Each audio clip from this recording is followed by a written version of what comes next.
The NFL has decided to postpone a vote on banning the infamous tush push until May, sparking debates about its safety and competitive advantages.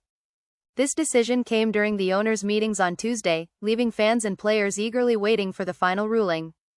If you're wondering why this play is causing such a stir, you're not alone.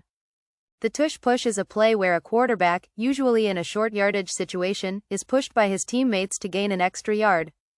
It's become famously associated with the Philadelphia Eagles and their quarterback, Jalen Hurts. The play has been wildly successful for the Eagles, leading many to question if it gives them an unfair edge over their opponents.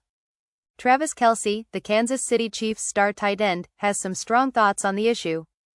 "Football isn't a safe game," Kelce remarked during a recent episode of New Heights. He makes a valid point: football, by nature, is risky. So is the solution to make the game safer, or should we embrace the grit that makes it unique? According to Kelce, the tush push is just part of the game's toughness, a play that requires sync between the players on both sides of the ball. But not everyone agrees. Jason Kelce, Travis' brother and former Eagles center, doesn't believe the tush push increases injury risk. In fact, he argues that the play isn't as dangerous as it's often portrayed. "There's no data to support the idea that it leads to more injuries," Jason said.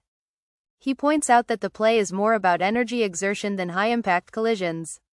The focus, he explains, is on keeping your feet moving, not throwing your body into a brutal hit. So, why all the concern? Jason acknowledges the primary argument for banning the play is its competitive advantage.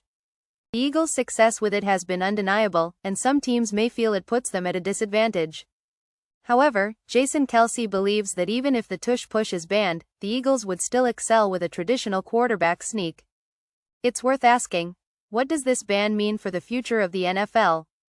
Will it spark a chain reaction of other play bans? Or will teams find new ways to push the envelope, adapting to whatever the league decides? Either way, the Eagles' dominance in the short yardage game seems unlikely to fade anytime soon. And, as Jason points out, the energy required for the tush push isn't something that can easily be replicated by simply throwing in a different play. The question now is whether the NFL will listen to the concerns of safety or allow teams to continue finding creative ways to outsmart their opponents. What do you think? Should the tush push be banned, or is it just part of the game's raw nature?